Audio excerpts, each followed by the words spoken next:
Sino sa tingin nyo ang huhuli sa mga taong titigok sa mga taong pupiyok? Yung binibigyan ng payola? Yung binibigyan ng share ng kita ng illegal drugs? Sa tingin nyo ba huhulihin nila yung mga taong pumapatay sa mga whistleblowers? Of course not. I have not seen anyone in all my years. I have not seen anyone who had the balls na lumaban sa mga taong behind ng illegal drug trade sa Pilipinas.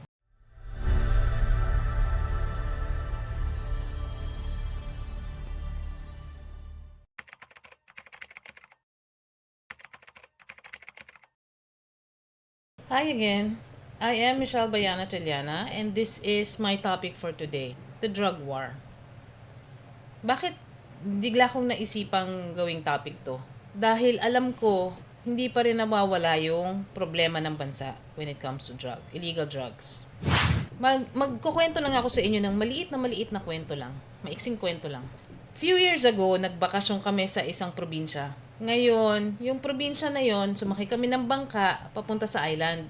Ngayon yung merong nang nakapagsabi sa akin na within that area, merong production facility ng illegal drugs. Okay? Dahil chismosa ako, tinanong ko ngayon yung nagbabangka. Sabi ko, Manong, madadaanan ba natin yung islang sinasabi nila na pagawaan? Sabi ng Manong, oo daw. Actually, dun daw kami papunta. The island itself.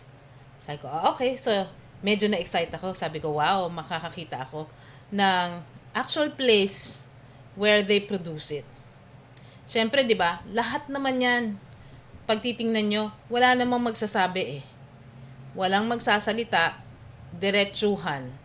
When it comes to where the illegal drugs are being manufactured, where the illegal drugs are being distributed, who are distributing them, walang magsasabi niyan kasi lahat ng tao takot. So, pagpunta namin doon, tiningnan ko yung island, umikot-ikot ako ng konti, nakita ko doon sa kabilang area, may isang malaking parang rest house siya.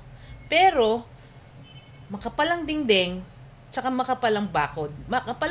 Makapal yung gate. Which is very unusual kasi syempre island ka eh.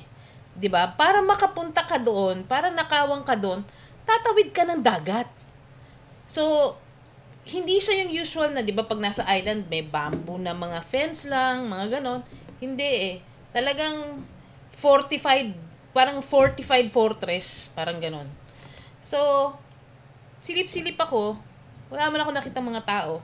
But it looked like it was well kept. So, ang ginawa ko, nagpretend ako na nagpupulot ng basura. Alam mo yun, yung feeling turista na naglilinis ka ng shoreline ng mga kalat-kalat ng mga plastic at saka ibang basura. Sinalagay ko sa plastic. While I was doing that, nag-iikot ako, tinitingnan ko yung lugar. Bakit ko ginagawa yon? Wala. Chismosa lang talaga ako. I just wanted to see one. So, tinitingnan ko naman, wala naman ako nakita dun sa labas na, alam niyo yon, yung mga katulad sa movies may mga dalang malalaking baril, wala namang mga ganon. But the simple fact that yung bankero knows about it, that means it is common knowledge within the area. Ngayon, kung titingnan natin, bakit hindi napupuksa ang mga nagdidistribute ng illegal drugs at nagmamanufacture ng illegal drugs sa Pilipinas? Because it is not just a local problem. It is an international problem. 'Di ba? Alam natin yan. So, ngayon, meron tayong issue tungkol dyan sa collateral damage. Pag sinabi natin collateral damage, may mga nadamay doon sa illegal drugs war na dapat hindi. But then again, kung common sense lang ha, hindi naman sa binabaliwala ko yung nangyari, hindi yon. Pero as a leader, common sense lang. If you are fighting a war, you are going to have collateral damage. Whether you like it or not, you are going to have collateral damage. Ito kasi yung challenge ko sa lahat ng mga tao na, hinimay ng todo tong issue na to. If you were the leader, or if you are the leader of a country, or even just an area, if you are a leader of a region, and then you have the responsibility to keep that region safe from anything that is criminal, can you actually say 100% walang ibang taong madadamay, Walang ibang property madadamay sa kung ano man ang gagawin mo doon. Gusto ko pag-isipan nyo yung tanong ko. Kung ikaw ay magiging leader, o ikaw ay isang leader, can you say 101% na pag nag-dispatch ka ng para sa law and order, there will be absolutely no collateral damage? Walang tatama ang private property na hindi kasama doon sa tinatarget. Walang tatama ang tao. As you can see, even in movies, you can see na pag kunyari may titirahin sila, hinahablot nila yung taong katabi nila tapos ginagawa lang shield, di ba? That really happens in life. That's in real life that happens. Hindi sa pinagtatanggol ko, pero kasi kasama yan sa pagiging leader. You have to accept the fact that there will always be collateral damage. Always. Hindi po pwedeng tumira ka ng isang barko na may laman ng drugs na tinatransfer from one country to the other, na pag pinasabog mo yun, hindi matitigok lahat ng tao doon. So even if yung mga tao doon, let's say may mga pahinante na hindi naman nila alam kung anong laman ng mga cargo na yun, pahinante lang sila, di ba? Siyempre, ang habol lang naman nila doon, makasweldo sila kasi trabaho nila yung magkarga ng cargo, trabaho nila na maging pahinante sa barko, 'di ba? Trabaho nila 'yun eh. Wala yung pagkakaiba doon sa mga pahinante sa truck na nagde-deliver ng kung saan-saan ng mga cargo. Ganon din 'yun. More often than not, hindi naman nila alam kung anong laman ng mga nasa kahon. Alam lang nila kung ilan yung kahon, alam nila kung saan galing, alam nila kung saan papunta. Hindi naman para bulat-latin pa nila yung naman nun. Hindi nila trabaho yun. Hindi mo maiiwasan pag kunyari meron kang tinatransport na ganun, pag pinasabog mo yun, syempre, mawawala rin yung mga pahinanting yun na walang alam, right? And that is called collateral damage. So, hindi rin natin alam kung yung mga pahinanting yun, ilang taon ng edad nila, kung may asawa at anak sila, 'di ba? Pero mawawala sila. They will be collateral damage because ang target mo doon, you have to prevent that ship or that boat from reaching its destination at ma-distribute doon yung illegal drugs. Ganun yun. Kaya nga, tinatanong ko kayo as a leader, hindi sa binabaliwala ko yung nangyari, pero as a leader, if you are fighting a war amongst people na alam mo hindi mo mapipinpoint absolutely at hindi mo ma-isolate absolutely, how would you handle it? Yan ay tanong ko sa inyong lahat. Kasi usually, kung ako titingnan ko yung lahat ng topic, lahat na nagsasalita about it, it's always, you look at the details, but you do not look at the big picture. You look at the details kasi yung details pwede nyong palakihin. You can make a mountain out of a molehill. Pero hindi nyo tinitingnan yung big picture. The big picture is, kung titingnan nyo, it is the responsibility of the leader to protect its citizens. Andyan na tayo sa human rights, oo. Magkuha tayo ng pang-balanse. You have the human right of one person compared to the human right of a whole province. Okay? Let's say, maraming parts ng Pilipinas na tinatapunan ng boxes of illegal drugs sa dagat. Itatapon nila yun doon, and then someone na nakabangka who pretends to be a fisherman will pick it up at idadaong or dadalhin sa shore.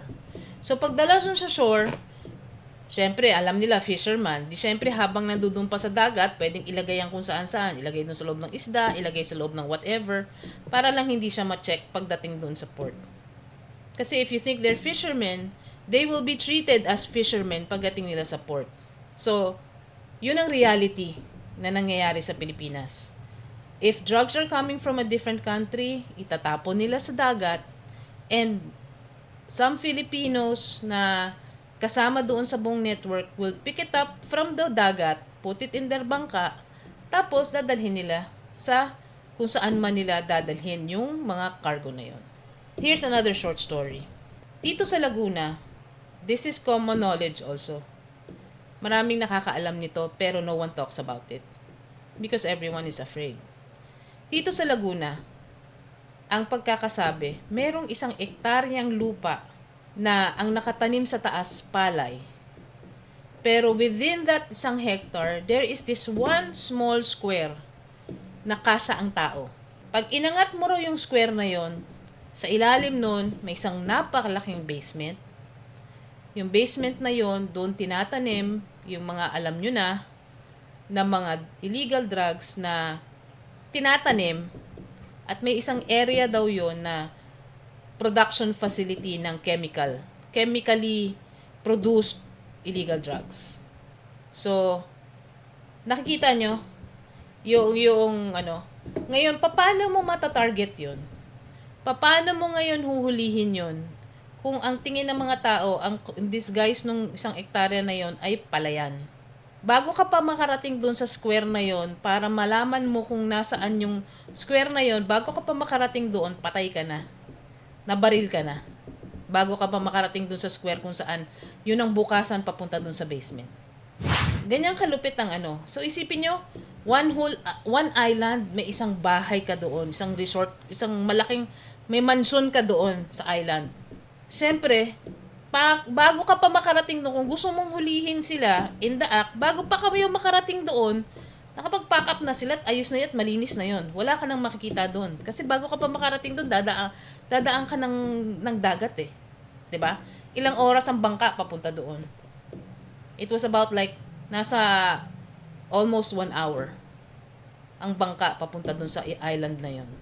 What is interesting is this.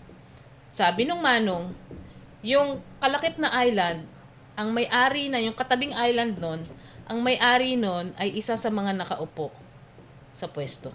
So that was years ago. So, imposible namang may-ari ka ng island na yon, hindi mo alam ang may-ari ng kapitbahay mo na island. I doubt it. So, bakit siya na nakaupo noon, not sa pinakataas, doon sa susunod-sunod na mga levels, siya nakaupo noon, alam niya yon, ba't wala siyang ginawa? 'Di ba? Kasi yun eh. Takot ang mga tao. Takot ang mga taong magsalita, takot ang mga taong magbigay ng testimonya nila. Wala yung pagkakaiba dun sa flood control scandal. Takot ang mga taong magsalita. 'Di ba? Yung isa nga naglagay pa siya ng hood, tinakpan pa niya yung mukha niya. Yung 2 babae nagtakip pa ng mukha nila. Kulang na lang magsuot sila ng hijab para lang hindi makita yung mukha nila. Ganon katakot ang mga tao kasi alam nila pag nagsalita sila, matitira sila. And it just takes 1 bullet to get rid of them. Ngayon, sino sa tingin nyo ang huhuli sa mga taong titigok sa mga taong pupiyok? Yung binibigyan ng payola? Yung binibigyan ng share ng kita ng illegal drugs? Sa tingin nyo ba huhulihin nila yung mga taong pumapatay sa yung mga whistleblowers? Of course not. They will not. Kasi mawawalan silang kita. So, tingnan nyo to ha. Common sense lang, isipin nyo. Di ba pag nababawasan na yung kita mo o yung lagay sa'yo, di ba aalma ka? Di ba mag-aalburuto ka? Kasi nababawasan na kita mo eh. So, yun yung question ko. Nandun na tayo sa pinoprotektahan nyo ang human rights, pero ano ba ang mas mabigat? Yung isang tao o proteksyonan mo ang mas maraming, ang isang buong probinsya? Ano ang mas mabigat? Anong dapat mas bigyan nyo ng pansin at panahon? I'm not saying binabaliwala ko yung iisang to. Hindi. I'm just saying as a leader, you have to make a choice. It's either you protect the majority or you focus on one thing. Siguro napakarami yung pelikula nyo nang napapanood na sinasabi sa inyo, okay, you have to choose. Who are you going to save? This person or all of them? So as a leader, who is your responsibility? One person or all of them? I have not seen anyone in all my years. I have not seen anyone who had the balls na lumaban sa mga taong behind ng illegal drug trade sa Pilipinas. Wala pa akong nakikita. At alam ko pag bumababa na ang kita nyo sa illegal drug trade, they all become noisy. Bakit? Kasi pag maingay sila, maraming natatakot. Diba? Mas natatakot kayo magsalita. Ngayon, Ang tanong ko sa mga common na tao, sa mga normal na tao na araw-araw mo lang nakikita dyan kung saan-saan, hindi yung mga nakakotse at mga nakaporma, hindi yan. Yung mga normal na tao, bumalik na ba mga pusher sa lugar ninyo? Wala na ba ang takot nila? Rampant na naman ba ulit? Kasi dyan yung malalaman kung bumalik na sila, ang tatanungin nyo yung maliliit na tao, hindi yung malalaki. Kasi yung mga lalaking tao, nakaupo yan sa sasakyan nila, pauwi, pabalik. Nakaupo yan sa mga bahay nila, kumpleto ng gamit yan. Yung maliliit na tao, yan yung araw-araw. They have to make a choice on whether kakapit sila sa patalim o hindi. At pag kumapit sila sa patalim, sabit sila. So you see, pag naiirita ka kasi bumababa na yung kita ng illegal drug trade, mag-iingay ka. At pag nag-ingay ka, maghahanap ka ng topic na gagamitin mo para mag-ingay. At maghahanap ka ng taong masisisi ng lahat ng tao para lang tumaas ulit ang sales mo. Negosyo yan eh. The illegal drug trade has always been a business. But a business that destroys the future generations of every country. It is not just a local problem. It is an international problem. Nagkataon lang, dito sa bansa natin, kailangan siyang puksain. Kasi sobra na ang nangyari. Try niyong lumabas, maglakad kayo sa kalsada, magtanong-tanong kayo sa mga tao. Pumunta kayo sa mga lugar na madidilim, magtanong kayo sa mga tao doon. Doon yung malalaman kung ano talaga ang nangyayari. Kasi sila alam nila. At ang sabi nila, bumalik na naman raw lahat na mga dating nagtatago na at mga dating muntik nang mahuli. Bumalik na sila ulit. Nagdi-distribute na sila ulit. Lumalaki na ulit ang kita nila. Kasi, mentras pinag-uusapan natin kung sinong pangangalagaan mo, yung isang tao o yung maraming tao, lumalakas na sila ulit. Kasi kayong lahat ang nagiging boses nila. At sa isang kriminal, hindi bobo yung mga yan. Alam nila that the best way to protect themselves is to get someone innocent and use them as a shield. Para yun ang nagagamit. Para hindi sila natitira ng diretso at para yung attention wala sa kanila. Habang nalilihis yung attention sa kanila, kasi ang pinag-uusapan lagi ay yung iisa, natutuloy nila lahat ng ginagawa nilang pagkakamali. Yun lang naman ang gusto kong sabihin. Thank you.